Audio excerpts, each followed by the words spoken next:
What you're watching in the background is an application of sound technique and how it enhances even the smallest of actions.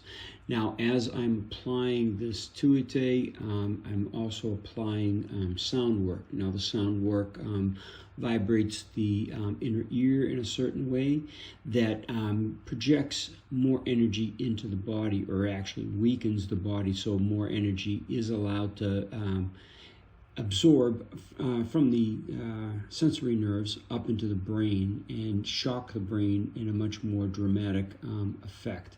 So this technique has been used by many people around the world successfully.